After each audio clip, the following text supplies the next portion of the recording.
Hello everyone and welcome to another video of C programming। इस video में हम functions के बारे में बात करेंगे।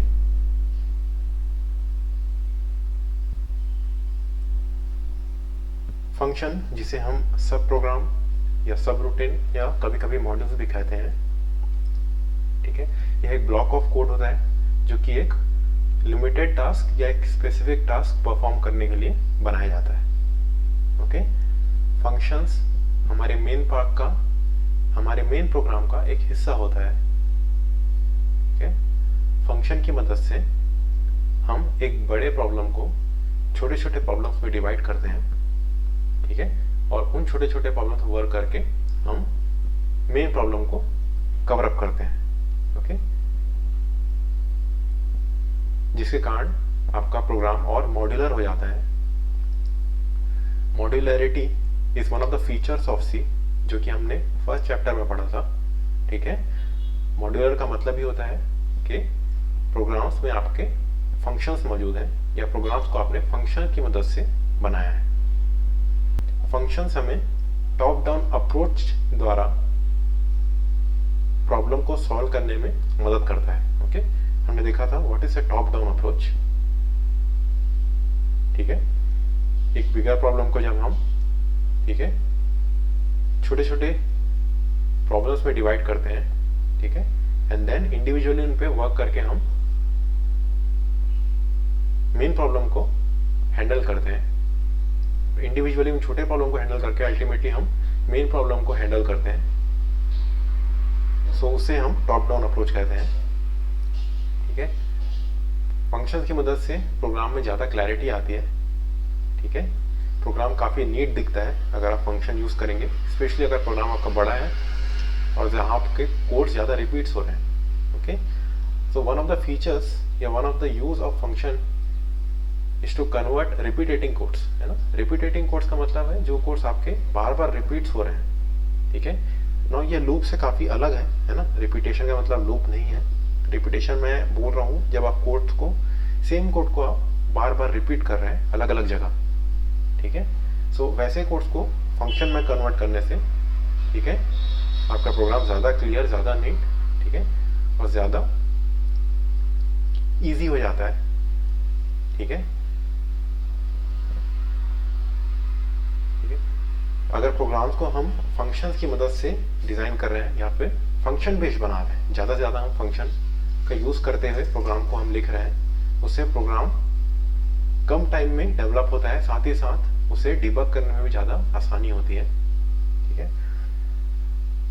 हमने ऑलरेडी बहुत सारे फंक्शंस पे काम किया है, जैसे कि printf, scanf and main function. Okay, so this are your some of the predefined function. ठीक है, मेन आपका एक स्पेशल फंक्शन होता है। printf, scanf हमने देखा था, this belong to conio and stdio.h header, इसके बारे में भी हम एक बात करेंगे। सो फंक्शन को आप एक बॉक्स की तरह देख सकते हैं, ओके, जिसमें मैं कुछ इनपुट दूंगा और फंक्शन कुछ प्रोसेस करके मुझे आउटपुट देगा। ठीक है, इनपुट को हम आर्ग्यूमेंट भी कहते हैं, साथ ही साथ इसे पैरामीटर्स या वैल्यू भी कहा जाता है। ठीक है, अलग अलग जगह, okay, depending on the books. ठीक है, आपको ये चारों वर्ड्स मिलेंगे यूज होते हुए।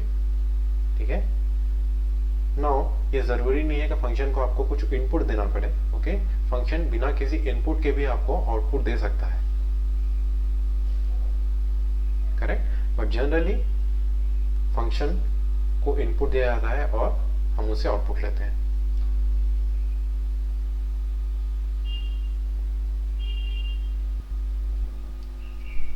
नाउ लेट्स अज्यूम मेरे पास एक प्रोग्राम है जिसे सिर्फ मैंने मेन फंक्शन यूज करके दिया है।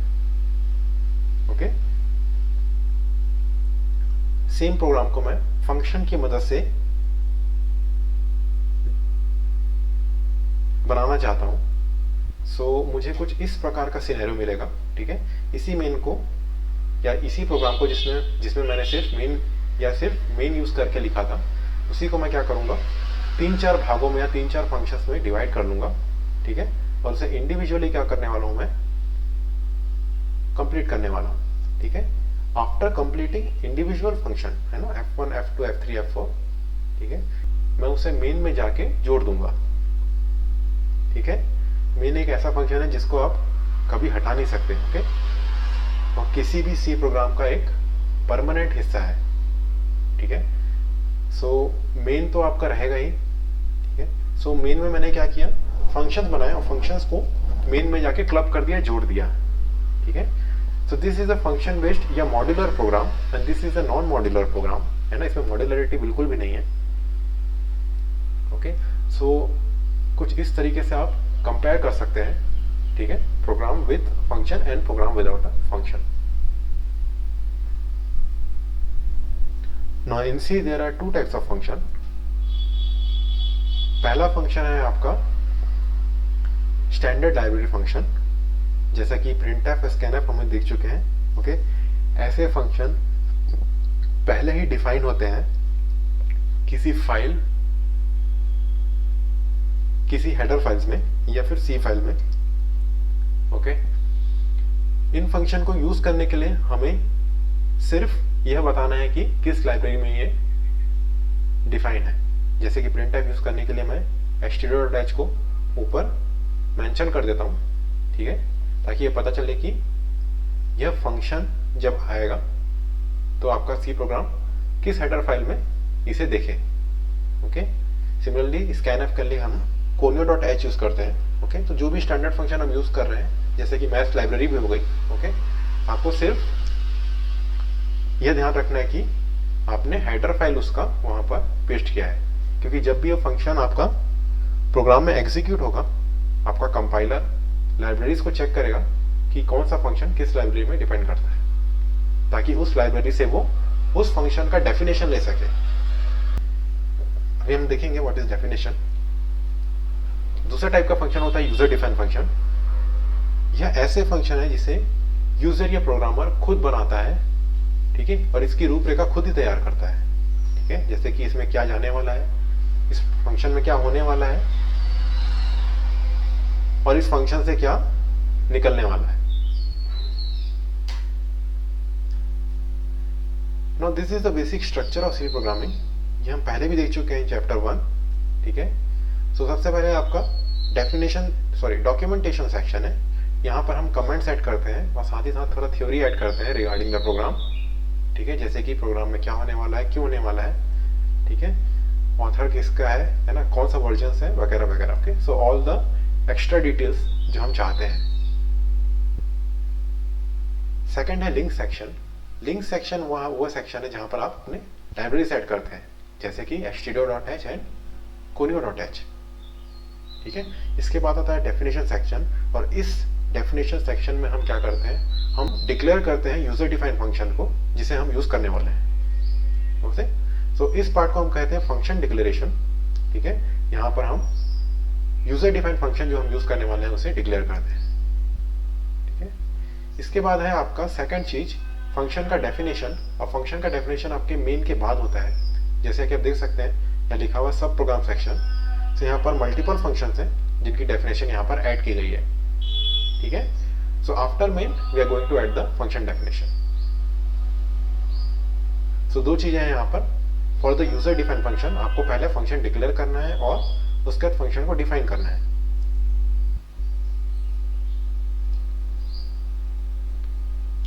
Now to declare a function, है ना, कुछ इस तरह का आपका सिंटैक्स रहेगा। सबसे पहले हम रिटर्न डेटा टाइप लिखते हैं। उस फंक्शन से जो डेटा आने वाला है कौन से टाइप का है। ठीक है, जैसे कि आपका इंट हो गया, है ना, फ्लोट हो गया, या जो भी आप यूज करना चाहते हैं। इसके बाद हम लिखते हैं फंक्शन का नाम, function name. Okay, again function का नाम आपका ऐसा होना चाहिए जो कि आपके सी के कीवर्ड से क्लैश ना हो। ठीक है, साथ ही साथ जो हमने रूल्स वेरिएबल के लिए पढ़े थे, है ना, जब वेरिएबल डिक्लेयर करते टाइम जिन बातों का हमें ध्यान रखना था, वो सारे रूल फंक्शन के नाम देते वक्त भी हमें ध्यान में रखना है। ठीक है, इसके बाद हम कॉमन ब्रैकेट्स के अंदर आर्ग्यूमेंट्स मेंशन करेंगे, है ना। हमने देखा था आर्ग्यूमेंट्स आर द इनपुट्स जो कि फंक्शन में जाने वाला है। ठीक है, this is the function declaration. ठीक है, जैसे कि हमने देखा था फंक्शन डिक्लेरेशन डेफिनेशन सेक्शन में होना चाहिए। सो ये वाली लाइन आपकी डेफिनेशन सेक्शन में जाएगी। इसके बाद आते हैं हम फंक्शन डेफिनेशन में, जो कि हम मेन के बाद करने वाले हैं। ओके, वहां पर फिर से हम रिटर्न डेटा टाइप लिखेंगे, फंक्शन का नाम जो हमने दिया था डिक्लेरेशन के टाइम, और उसके आर्ग्यूमेंट्स। इसके बाद हम फंक्शन की बॉडी पे जाएंगे। ओके, यहीं पर आपका फंक्शन का डेफिनेशन, ठीक है, मौजूद होगा, जो कि ये बताएगा कि आने वाले आर्ग्यूमेंट को कैसे प्रोसेस करना है, साथ ही साथ ये फंक्शन प्रोसेस करके क्या रिटर्न करने वाला है या क्या देने वाला है। Okay, so this is the program. Okay, and this is a demo program जिसमें मैं दिखाऊंगा कि फंक्शन कैसे यूज करते हैं हम। ओके, सो इस प्रोग्राम में हम एक छोटा सा फंक्शन मैंने बनाया है। ओके, जो कि 2 नंबर में से कौन सा बड़ा है ना, मैक्सिमम ऑफ 2 नंबर, ये बताने वाला है। सो सबसे पहले मैंने stdio.h, ओके, यूज होने वाली लाइब्रेरी को ऐड किया है, stdio.h। इसके बाद मैंने फंक्शन डिक्लेयर किया है। ठीक है, मेरा फंक्शन का नाम है मैक्स, इसका डेटा टाइप है void, और इसमें मैं 2 आर्ग्यूमेंट यूज करने वाला हूं, जो कि दोनों क्या है, इंटीजर टाइप के हैं। ठीक है, जैसे कि आप देख सकते हैं। ठीक है, ठीक इसके बाद क्या है, मैंने मेन को यूज किया है। मैंने 2 वेरिएबल लिए हैं, ए और बी। ठीक है, और इसके बाद मैं फंक्शन को यूज कर रहा हूं, है ना, जिसे हम फंक्शन कॉल कहते हैं। ओके, मैंने मैक्स फंक्शन को यहाँ पर कॉल किया है और उसको आर्ग्यूमेंट दिया है ए एंड बी। जैसे कि हमने देखा था डिक्लेयर करते समय मैंने बताया था, इस फंक्शन में 2 आर्ग्यूमेंट आने वाले हैं और दोनों इंटीजर टाइप के होंगे। ओके, सो उसी प्रकार मैंने यहाँ पर ए और बी दे दिया है टू द फंक्शन मैक्स। ठीक है, इसके बाद मैक्स आपका मेन को खत्म कर रहे हैं। Okay, this is end of main. Now after main मेरा सब प्रोग्राम सेक्शन शुरू हो रहा है, या फिर फंक्शन सेक्शन, जहां पर मैं फंक्शन को डिफाइन करूंगा, है ना, फंक्शन में क्या होने वाला है।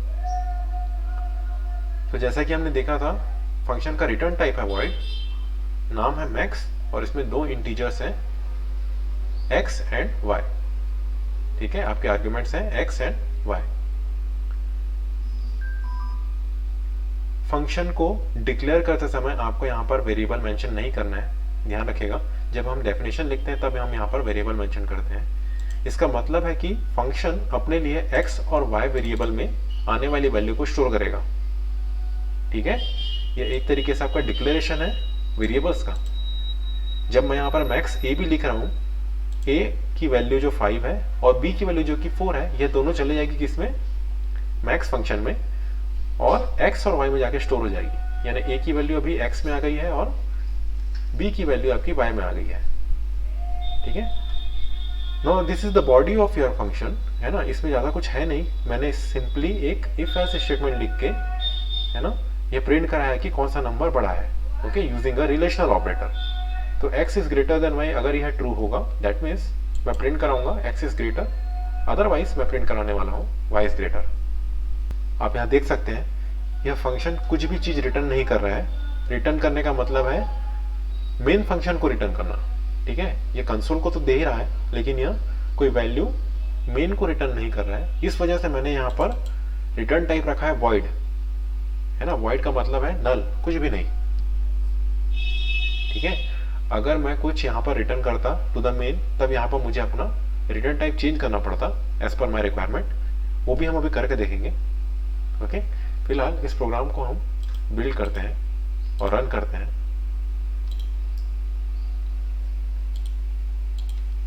Okay, so x is greater. Okay, x की वैल्यू जो कि है value of a 5।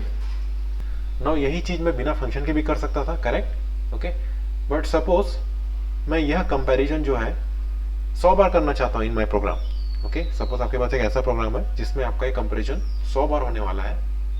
In that case आपको यही कोड क्या करना पड़ेगा, 100 बार लिखना पड़ेगा।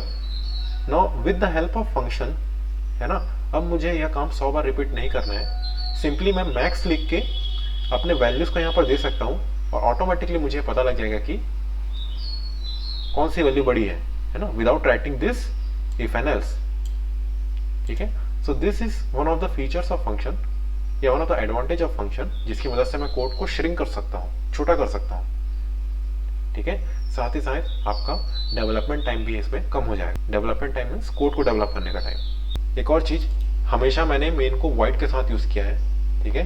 मेन भी एक स्पेशल फंक्शन है, ठीक है, और चूंकि यह फंक्शन है ऑल्दो स्पेशल, इसका भी एक रिटर्न टाइप होता है। इसको हमेशा मैंने वॉइड रखा है, वॉइड में सेट किया है, बिकॉज मैं नहीं चाहता मेन से कोई भी रिटर्न वापस जाए, ठीक है। फंक्शन को ओएस कॉल करता है, ठीक है।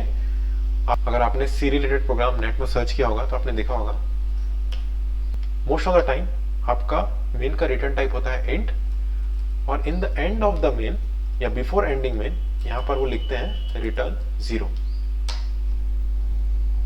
ठीक है। Now this is very much similar to void main, हालांकि यहां पर मैं 0 रिटर्न कर रहा हूं, ठीक है।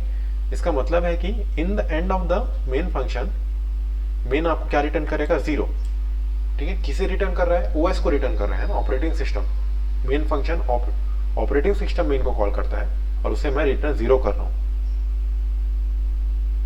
ठीक है, क्योंकि मैं कुछ और रिटर्न नहीं करना चाहता।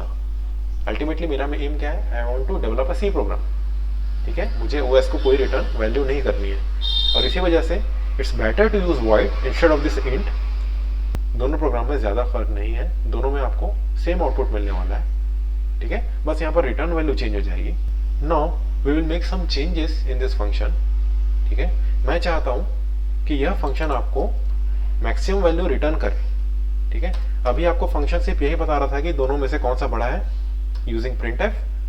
अब मैं चाहता हूं कि यह फंक्शन आपको वो वैल्यू रिटर्न करे जो कि ज्यादा बड़ी है, ओके। इसके लिए मैं क्या करूंगा, मैं रिटर्न कीवर्ड यूज करूंगा। रिटर्न इज अ कीवर्ड, ध्यान रखिएगा, ठीक है, और वो हमेशा फंक्शन के साथ यूज होता है। हर एक फंक्शन रिटर्न से टर्मिनेट होना चाहिए या खत्म होना चाहिए, जैसे कि मैंने यहां पर किया है इंट को रिटर्न से, ठीक है।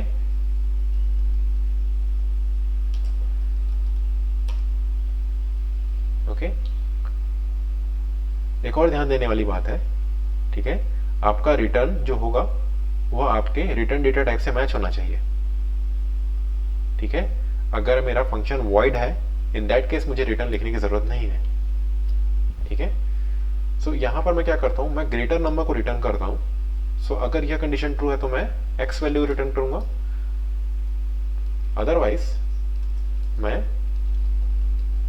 y को रिटर्न करूंगा,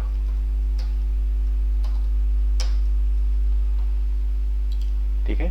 हालांकि यहां पर मैंने 2 रिटर्न यूज किए हैं, लेकिन दोनों में से कोई एक ही रिटर्न एग्जीक्यूट होने वाला है इन एनी केस,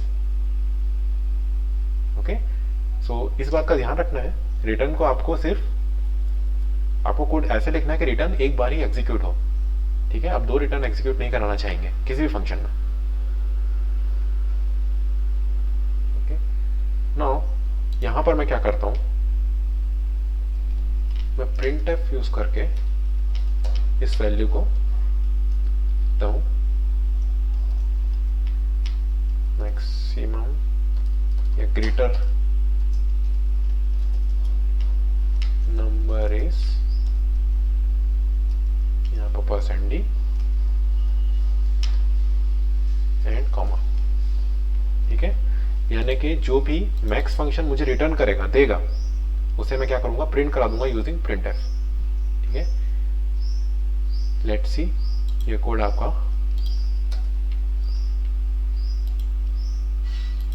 मैं इसे बिल्ड कर लेता हूं, okay. So there is a error, यहाँ पे एक एरर है, okay, because of this bracket. I think now we are good. Again there is an error, मुझे यहाँ पर भी आपको हिंट देना पड़ेगा, दैट्स व्हाई एरर आ रहा है, क्योंकि मैंने डिक्लेरेशन और सब प्रोग्राम में अलग अलग रिटर्न वैल्यू दे दी थी, ठीक है। अब सही है, ओके। नाउ इट्स फाइन, अभी यहाँ पे कोई गलती नहीं है। सो फिर से मुझे वही आउटपुट मिल रहा है, ठीक है। सो इस समय आप देख सकते हैं ग्रेटर नंबर इज 5, %d की वैल्यू आपकी मैक्स फंक्शन की रिटर्न वैल्यू से रिप्लेस हो गई है।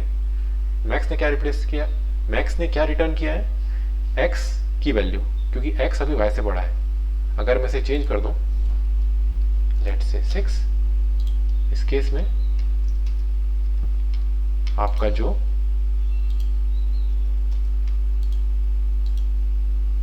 फंक्शन है गोइंग टू रिटर्न 6, ठीक है. So this is how a function works. Okay. Now there is another variation to use a function. Okay. Most of the time people लोग करते क्या है, they don't declare a function. ठीक है, वो function को डिक्लेयर नहीं करते, rather they straight away replace the definition with the declaration. वो डिक्लेरेशन को डेफिनेशन से रिप्लेस कर देते हैं. इसका मतलब है वो वो डिक्लेरेशन यूज ही नहीं करते, सीधा वो डेफिनेशन यूज करते हैं. Now this program is also going to work. ठीक है, मैं बिल्ड करता हूं, देखिए यहाँ पर कोई वार्निंग भी नहीं आ रही है. And if you will run, आप देख सकते हैं मेरा कोड काम कर रहा है. Okay, so this is another variation जो कि लोग काफी यूज करते हैं. ठीक है, और यह डेफिनेशन में आपको बस एक ही बात ध्यान रखनी है, जब भी आप फंक्शन यूज करेंगे, वह यूज होने वाला फंक्शन करेंट फंक्शन के पहले डिफाइन हुआ हो. जैसे कि यहां पर मैं मैक्स यूज कर रहा हूं, मैक्स को मैंने पहले ही डिफाइन कर दिया किससे, मेन से. ठीक है, तो जब भी आप फंक्शन कॉल कर रहे हैं और अगर आप डिक्लेयर नहीं करना चाहते किसी फंक्शन को, ठीक है, तो उसे जहां पर भी आप यूज कर रहे हैं उसके पहले ही क्या कर लीजिए, डिफाइन कर दीजिए, जैसे कि मैंने किया है. इसी चीज को अगर मैं एंड में लिखूंगा, लेट्स से यहां पर मैं बिना डिक्लेरेशन यूज किए. ओके, सो यहां पर दिखेगा और देयर इज अ वार्निंग. जैसे ही मैंने बिल्ड किया है, ठीक है, मुझे एक वार्निंग मिला है, implicit declaration of function max.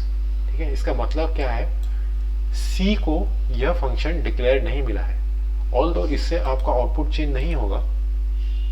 Okay, because इस कंपाइलर यह एडजस्ट कर रहा है ना, ये कंपाइलर आपका हैंडल कर ले रहा है आफ्टर रिटर्न फंक्शन को भी.